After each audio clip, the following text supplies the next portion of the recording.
Et Shalom Akim, Shalom. Commençons tout d'abord en donnant tout honneur et toute gloire à notre pouvoir. Yahweh, Bahasham, Yahweh Shai, Bahasham, Ruach Kodash. Double honneur et respect aux apôtres de Great Millstone, ce que le Seigneur a établi pour guider les élus de la nation d'Israël. Et bien sûr, Shalom aux élus. Alors, cette leçon sera centrée sur le fait que le Seigneur ne désapprouve pas le fait qu'un homme a le droit d'avoir plusieurs femmes. Okay? En fait, un homme a le droit d'avoir plusieurs femmes. Et ceci est élaboré dans la Bible. Et c'est ce que l'on va démontrer dans cette leçon. Okay? Espérons que ceci sera édifiant. On va commencer au livre de Job, chapitre 8 et verset 8. Ça dit ici, « Car je te prie, enquiers-toi de la génération passée et sois disposé à t'informer auprès de leur père. » Okay? Ça nous conseille ici de nous enquérir de la génération passée. Okay? Donc, de la manière dont vivaient nos ancêtres. Okay? Tels que les hommes de la promesse, Abraham, Isaac et Israël. Okay? Comment leur manière était une manière qui plaisait à Yahweh Hashem Yahushai et que les choses étaient effectuées avec de l'ordre, okay? Dans l'ancien temps. Okay? Comparativement au temps où nous sommes présentement, où il y a complètement le désordre, où la parole du Seigneur a été pervertie, où il y a toutes sortes de confusion, okay? Et qui, éventuellement, ne mène pas à notre repos, mais plutôt à notre détresse. Okay? Comme les Écritures te disent que les manières de ce monde, de ce système, okay, sont en fait polluées. Ceci est mentionné dans le livre de Michée, chapitre 2 et verset 10. Ça dit ici, levez-vous et partez. Donc ça part spirituellement. On doit se détacher des manières de ce monde, okay, des philosophies de ce monde, de la vibration de ce monde. Okay? Levez-vous et partez. Et on doit plutôt s'attacher aux manières des générations de passé, okay? Aux manières de nos ancêtres. Okay? Levez-vous et partez, car ce n'est pas ici votre lieu de repos, parce qu'il est souillé. Il vous détruira même d'une rude destruction. Donc il va nous détruire spirituellement, physiquement, mentalement. Okay? Les manières de ce système. Okay? De ce système babylonien. Okay? Ces manières étrangères, okay? Mises en place par Satan. Okay? Le Satan de ce monde, c'est Esau, Edom. Okay? Autoproclamé en blanc. Donc, on doit plutôt s'attacher aux manières des générations passées, les manières de nos ancêtres. Okay? Si on retourne à Job 8, et ces manières, en fait, plaisaient à notre Tout-Puissant, comme mentionné plus tôt. Job 8 et 8, car je te prie, enquiers-toi de la génération passée et sois disposé à t'informer auprès de leur père. Okay? Comment est-ce que l'on s'informe auprès des manières de nos pères? Eh bien, en visitant les Écritures, okay? En allant profondément dans les manières de vivre de nos ancêtres. Okay? Et nos ancêtres avaient plusieurs femmes. Okay? Plusieurs de nos ancêtres, des hommes fidèles à Yahweh Bashem Yahushai, avaient plusieurs femmes. Et le Seigneur ne désapprouvait pas le fait qu'ils avaient plusieurs femmes. Okay? Verset 9. Car nous sommes d'hier et nous ne savons rien, parce que nos jours sur la terre sont une ombre. Ne t'enseigneront-ils pas et ne te parleront-ils pas et ne prononceront-ils pas des paroles de leur cœur? Okay? Donc c'est ce que l'on doit faire. Okay? On doit chercher à être éduqué par les manières de nos ancêtres. Okay? En fait, retourner à notre culture, à nos coutumes, qui sont les paroles de notre Tout-Puissant Yahweh Bashem Yahushai. C'est ce qu'on va faire. On va aller dans le livre d'Exode, chapitre 21. Okay? Et on va prouver le fait qu'un homme a le droit d'avoir plusieurs femmes. Okay? Tout doit être fait en ordre, bien sûr. So, on va commencer au livre d'Exode, chapitre 21, verset 7. Et si un homme vend sa fille pour être servante, elle ne sortira pas comme sortent les serviteurs. Right? Parce qu'un serviteur hébreu devait servir son maître pendant 6 ans. Et à la 7e année, il devrait être rendu libre. Ce n'est pas le cas lorsqu'un homme vend sa fille pour être servante. Donc elle ne sera pas comme sortent les serviteurs. Si elle ne plaît pas à son maître, qui se l'était promise pour lui-même, il la fera alors racheter. Okay? Donc il ne peut pas l'interdire de se revendre. Okay? Il n'aura pas le pouvoir de la vendre à une nation étrangère. On ne peut pas la vendre à une nation étrangère. Okay? right, puisqu'il s'est comporté déloyalement envers elle, puisque c'est lui qui a brisé cette alliance en notre mot. OK? Cet accord plutôt. OK? Verset 9. Et s'il l'a promise à son fils, il agira envers elle selon la coutume des filles. Okay? Donc, s'il la donne à son fils, eh bien, il doit la traiter comme sa fille. Okay? Et non comme une esclave. Verset 10. S'il prend une autre femme, il ne diminuera en rien sa nourriture, ses vêtements ou son droit conjugal. Okay? Donc, le point est là. Donc, s'il se prend une autre femme, ce qui donne l'accord à l'homme de se prendre une autre femme. Il a le droit d'avoir une autre femme. Par contre, il a certains critères à respecter. De ne pas diminuer sa nourriture, de ne pas diminuer ses vêtements, et il doit donner à la femme son droit conjugal, donc coucher avec elle, avoir du sexe avec elle. Verset 11. Et s'il ne fait pas ces trois choses à son égard, alors elle sortira libre sans argent. Okay? Donc si ces trois critères ne sont pas respectés, elle sortira libre, mais par contre sans argent. Okay? Sur le point, vraiment verset 10, que l'homme a le droit de se prendre une autre femme. Okay? Donc il a le droit d'avoir plus qu'une femme. Okay? Donc maintenant on recherche les manières de nos ancêtres. Okay? On retourne à nos coutumes. Okay? Et on se sépare des manières de l'Ouest. Okay? Les manières de la confusion. Okay? Et on adhère aux critères qui sont mentionnés dans nos coutumes, dans nos cultures. Okay? Alright? Parce qu'en retournant dans cette vérité, le Seigneur nous renouvelle, okay? Renouvelle nos pensées, en fait, pas nécessairement de choses nouvelles, mais plutôt des choses anciennes, okay? Qui sont vraiment étranges dans ce monde inique et rempli de confusion. Okay? Donc on doit reconnaître que la loi du Seigneur est à droite et elle est spirituelle. C'est elle que l'on doit suivre. Et la loi évoque et indique qu'un homme a le droit d'avoir plus qu'une femme. Okay? Allons au livre de Deutéronome 21 et verset...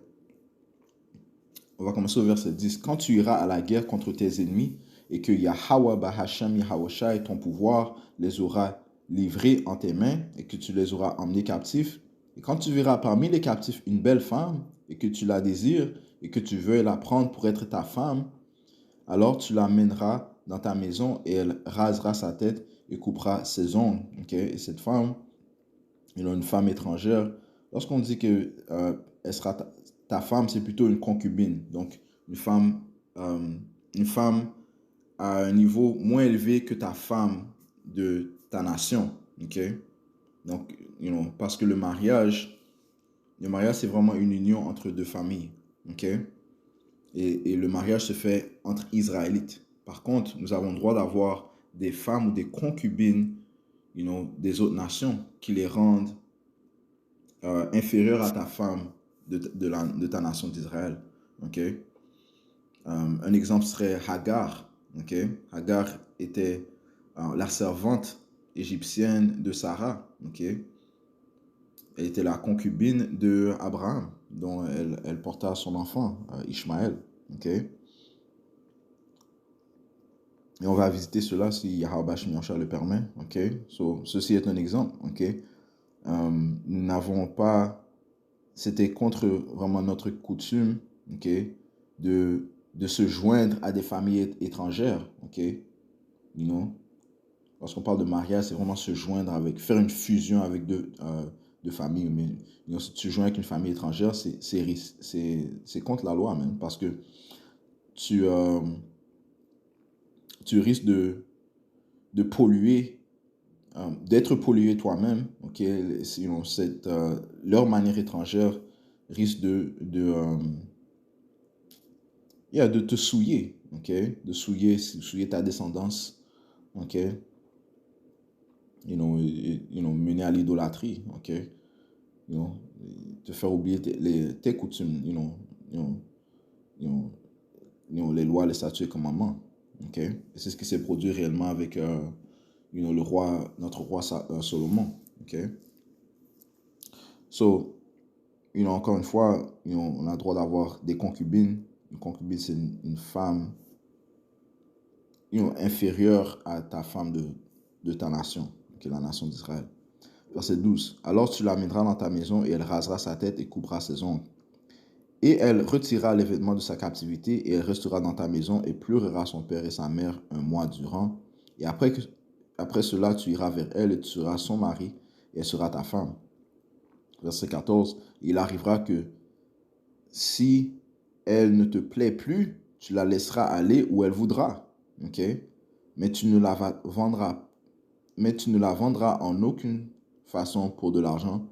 Tu n'en tireras aucun profit parce que tu l'auras humiliée, parce que tu as couché avec elle. Okay? Verset 15. Si un homme a deux femmes, voici le point. Verset 15. Si un homme a deux femmes, l'une aimée et l'autre haïe, et que les deux lui aient enfanté des enfants, tant l'aimée que la femme haïe, et si le fils aîné est de celle qui est haïe, lorsque le jour viendra qu'il fera hériter à ses fils ce qu'il possède, il ne pourra pas reconnaître le fils de la femme aimée, premier-né, à la place du fils de la femme haïe, lequel est vraiment le premier-né. Mais il reconnaîtra le fils de la femme haïe pour le premier-né en lui donnant une double portion de tout ce qu'il possède, car il est le commencement de sa vigueur, le droit d'aînesse lui appartient.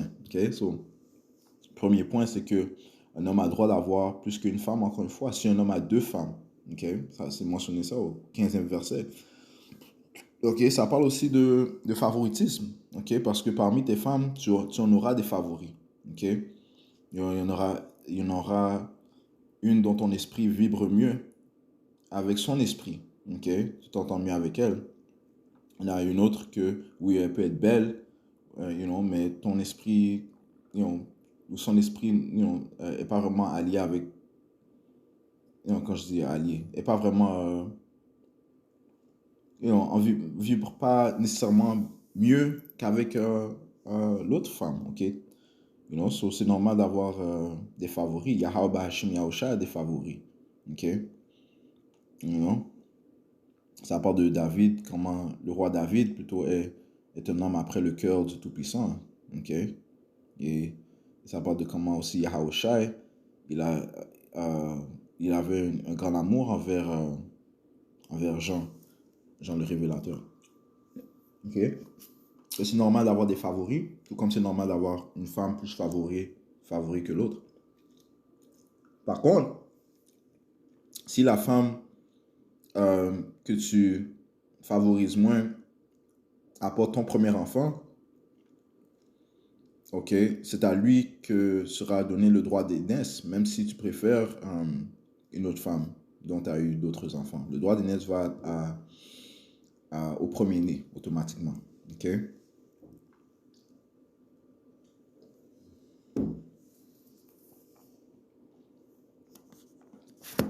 Alright. So maintenant, on va visiter quelques exemples d'hommes de Yahweh Hashem Yahushua qui avaient plusieurs femmes. Il y en a plusieurs dans la Bible. On va aller on va commencer avec Abraham, vu qu'on a mentionné sa concubine Hagar plutôt. On va aller à Abraham, au livre de Genèse chapitre 16 et verset 1, ça dit, or Sarai, femme d'Abraham, ne lui avait pas donné d'enfant, et elle avait une servante, une Égyptienne dont le nom était Hagar. Et Sarai dit à Abraham, voici maintenant, Yahweh Ba'ashim Yahusha m'a empêché d'enfanter, je te prie, va vers ma servante, si ce peut que j'obtienne des enfants par elle. Et Abraham écouta la voix de Sarai.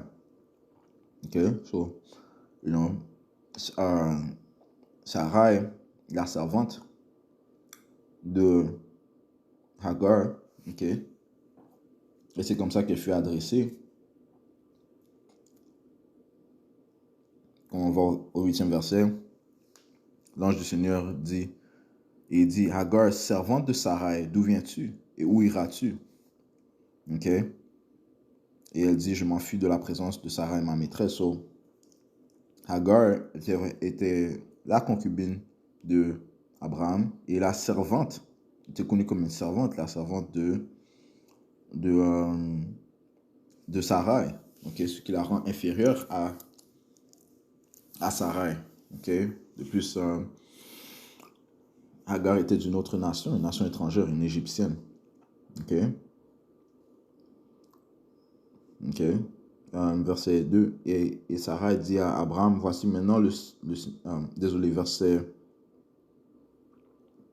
3. Et Sarah, femme d'Abraham, prit Hagar, l'Égyptienne, sa servante, après qu'Abraham demeura 10 ans au pays de Canaan. Il la donna à Abraham, son mari, pour être sa femme. Et il alla vers Hagar.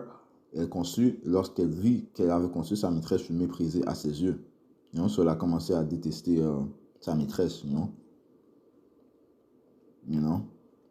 Verset 5. Alors Sarah dit à Abraham, que mon mal soit sur toi. J'ai donné ma servante dans ton sein. Et quand elle a vu qu'elle avait conçu, j'étais méprisé à ses yeux. Que Yahweh juge entre moi et toi. Et Abraham dit à Sarah, voici, ta servante est en ta main. Fais-lui comme il te plaît. La concubine est réellement inférieure à la femme de ta nation. Okay? Fais-lui comme il te plaît. Et comme Sarah agit durement envers elle, elle s'enfuit de devant elle. Sarah a commencé à sûrement la battre, battre sa servante, parce qu'elle a commencé à maîtriser sa maîtresse, ce qui ne devrait pas être. OK. On voit ici que Abraham avait plus qu'une femme. OK. On va au chapitre 25. Verset 1, ça dit, puis Abraham prit encore une femme, et son nom était Keturah. Et elle lui enfanta Zimram, Jokshan, et Medan, et Midian, et Ishbak, et Shua. OK, encore une fois, Abraham a eu plus qu'une femme. OK. Verset 5, Abraham donna tout ce qu'il avait à Isaac. OK. Il a donné tout ce qu'il avait à Isaac. Mais au fils des concubines que Abraham fit des dons et les envoya loin de son fils Isaac pendant qu'il était encore en vie vers l'est, à l'est du pays. Right? Isaac était le fils de la promesse. Okay? Isaac était le fils de la promesse. OK?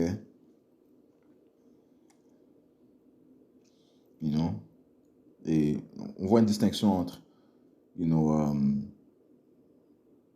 entre comment les fils, le fils de la promesse, Isaac, qui est le fils de la femme d'Abraham, fut traité différemment que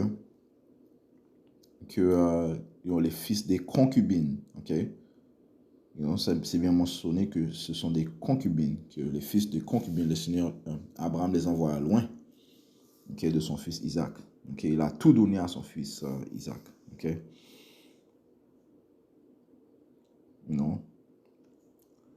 Il y a une différence vraiment entre ta femme de ta nation et une concubine. Allons dans le livre de Genèse 30. Et verset 1, et lorsque Rachel vit qu'elle ne donnait pas d'enfant à Jacob, Rachel fut envieuse de sa sœur et dit à Jacob, donne-moi des enfants, autrement je meurs. Et le courroux de Jacob s'enflamma contre Rachel. Il dit, suis-je à la place de Yahweh, Bashmi Yahushai, qui t'a dénié le fruit de la matrice? Et elle dit, voici ma servante Bilha, va vers elle, et elle enfantera sur mes genoux, afin que je puisse moi aussi avoir des enfants par elle. Et elle lui donna Bilha, sa servante, pour femme, et Jacob alla vers elle. OK? Une autre concubine qui fut devenue une femme qui fut devenue la concubine, d'un des hommes de Yahweh, Bashim Yahusha et Jacob, Bilha, et elle enfanta pour Jacob, et elle était la servante de Rachel. Encore une fois, un homme de Yahweh Bashim Yahusha avait plus qu'une femme, en fait, Jacob avait 4 femmes, Léa, Rachel, Bilha et Zilpa.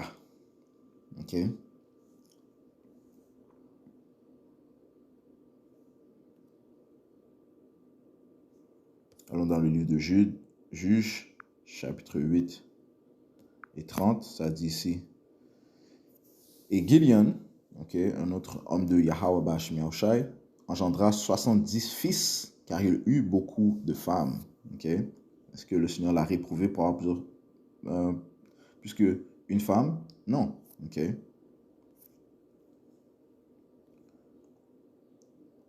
1 Samuel, chapitre 25,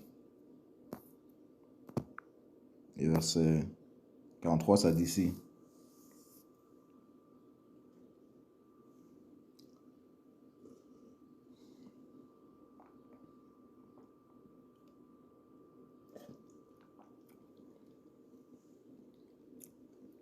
Commençons au verset 42. Et Abigail se leva en hâte et monta sur son âne, et 5 des jeunes filles qui la suivaient. Elle suivit les messagers de David et fut sa femme. David avait aussi épousé Ahinoam de Jezreel, et toutes deux furent ses femmes. Ok. David avait plus qu'une femme. Ok.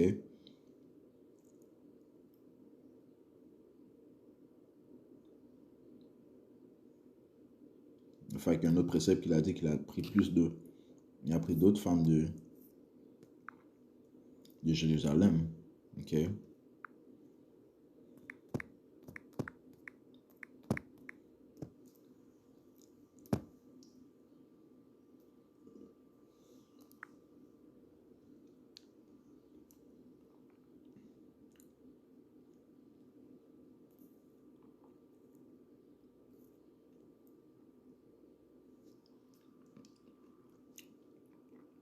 Deuxième Samuel 5 et 13.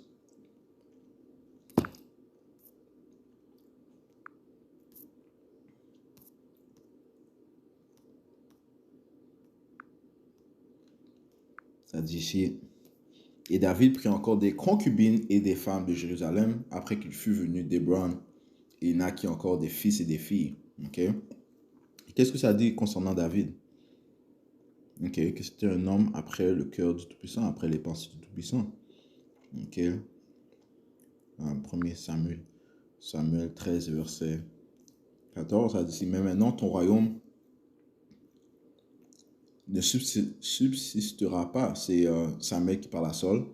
Yahweh, Bashim c'est chercher un homme selon son cœur.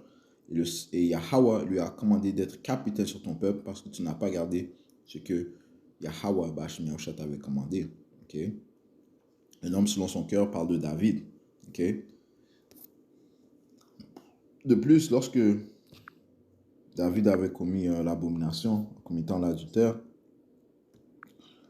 le Seigneur parla par le prophète Nathan et lui a dit en fait que je t'aurais donné plus de femmes.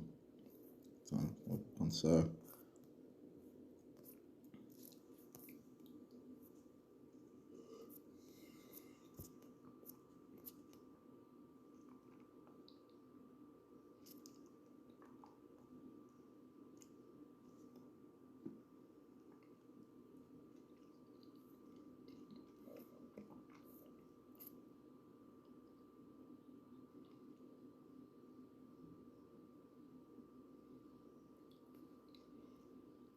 Verset 12.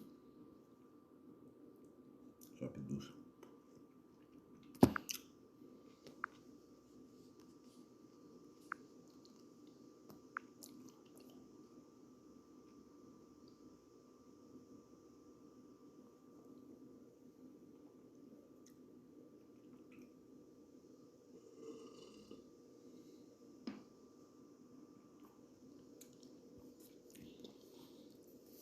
Deuxième Samuel 12 et 7. Alors Nathan dit à David, tu es l'homme. Ainsi dit Yahweh Bashim Yahushai, Dieu d'Israël. Je t'ai oint roi sur Israël et je t'ai délivré de la main de Saul. Je t'ai donné la maison de ton Seigneur et les femmes de ton Seigneur dans ton sein. Et je t'ai donné la maison d'Israël et de Juda. Si cela t'avait semblé peu, je t'aurais ajouté telle et telle chose. Ok? Ceci c'était peu, il t'aurait rajouté des femmes. Il t'aurait donné plus de femmes. Ok? Le Seigneur ne désapprouve pas le fait qu'un homme a le droit d'avoir plusieurs femmes. Ok? Les jours approchent dans le temps du trouble de Jacob où plusieurs femmes vont se joindre à un seul homme. Ok? Et principalement un homme de Yahweh, Bashmi Hawashai. Ok? Asaïe 4 et 1. Ok? La prophétie dit ici, en ce jour-là, okay, le jour de troupe de Jacob, 7 femmes saisiront un seul homme, disant, nous mangerons notre propre pain et nous nous vêtirons de notre propre vêtement, seulement que nous soyons appelés par ton nom, notre mot, joint avec toi, ok, pour retirer notre infamie, ok, you know, l'infamie d'une femme, c'est réellement de ne pas avoir d'enfant, ok, parce qu'une femme n'avait pas d'enfant, elle était méprisée, on a vu ça dans, c'est un exemple, c'est vraiment, you know, Rachel, Sarah, il y avait aussi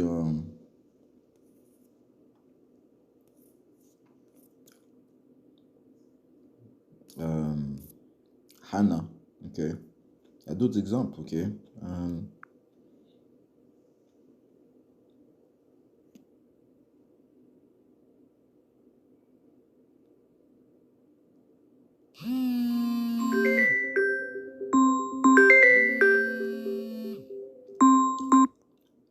Ok.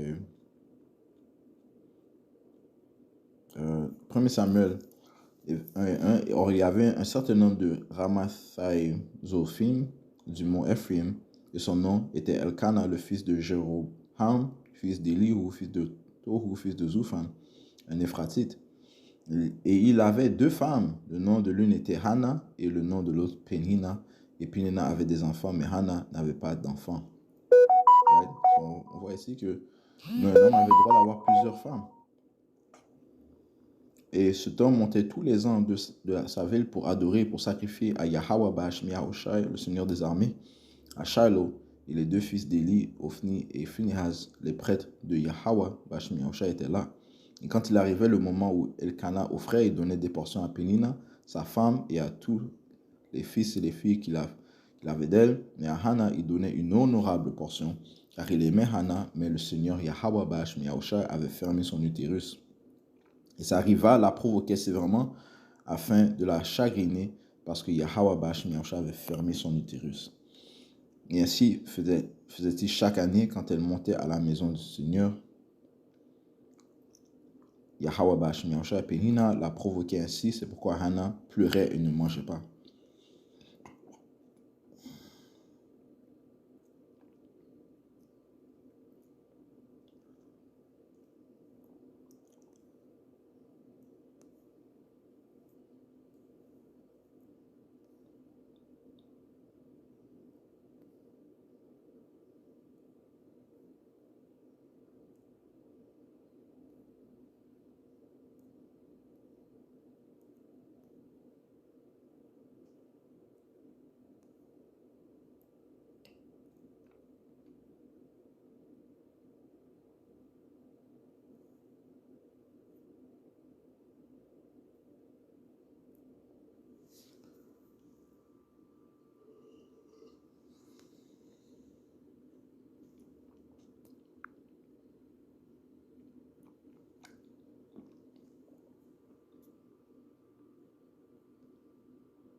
Verset 8, alors Elkanah, son mari, lui disait, Hannah, pourquoi pleures-tu et pourquoi ne manges-tu pas? Et pourquoi ton cœur est-il triste? Ne suis-je pas mieux pour toi que 10 fils?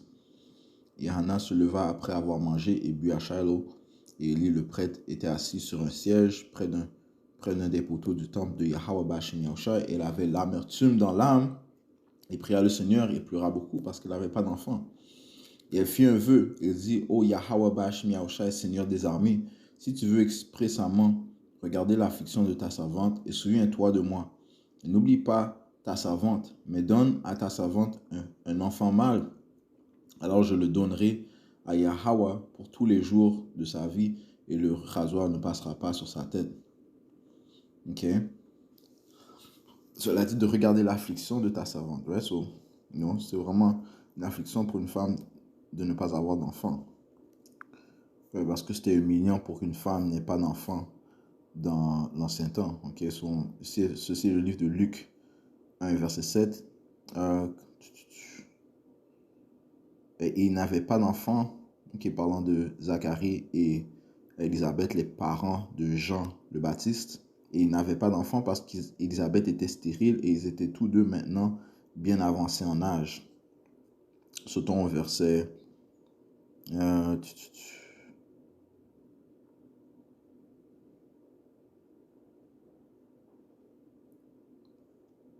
verset 24. Et après ces jours, sa femme Élisabeth conçut et se cacha durant 5 mois, disant, le Seigneur Yahweh Bashmiosha a ainsi agi avec moi au jour où il m'a regardé pour ôter mon outrage du milieu des hommes. Ouais, donc c'était une honte pour une femme de ne pas avoir d'enfant. Okay?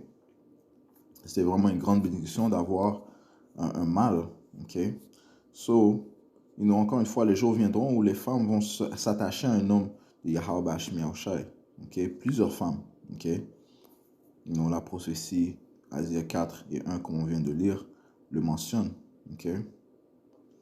Ouais, parce que l'homme de Yahweh Bashmiosha sera une protection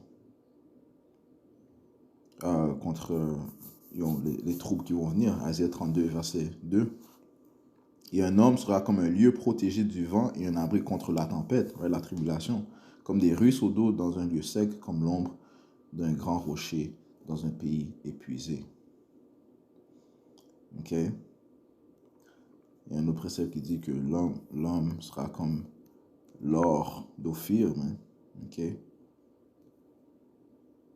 Ce sera plus précieux que l'or en fait. Ok?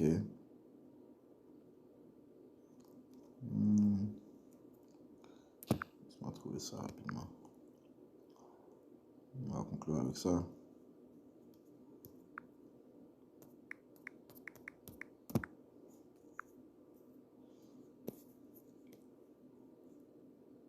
Asie 13 et 12. Asie 13, verset 12. Et je ferai qu'un homme, un homme de Yahweh Bashmiosha sera plus précieux que l'or fin, c'est-à-dire un homme plus qu'une cale dorée d'Ophir. Okay? So, encore une fois, le Seigneur ne désapprouve pas le fait qu'un homme peut avoir plus qu'une femme. Okay? Plusieurs hommes de Yahweh Bashmiosha avaient plusieurs femmes. Okay? Nos ancêtres. Et on doit retourner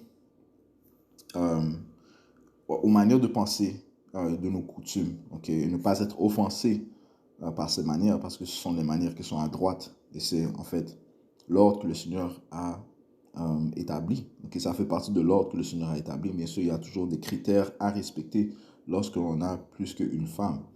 Okay? So, je vais juste toucher sur ce point. J'espère que ça a été édifiant. Okay? Concluons en donnant tout honneur, toute gloire à notre pouvoir. Yahweh, Bahasham, Yahweh Shai, Bahasham Kudash. Double honneur et respect aux apôtres de Great Millstone. Shalom, mon élus.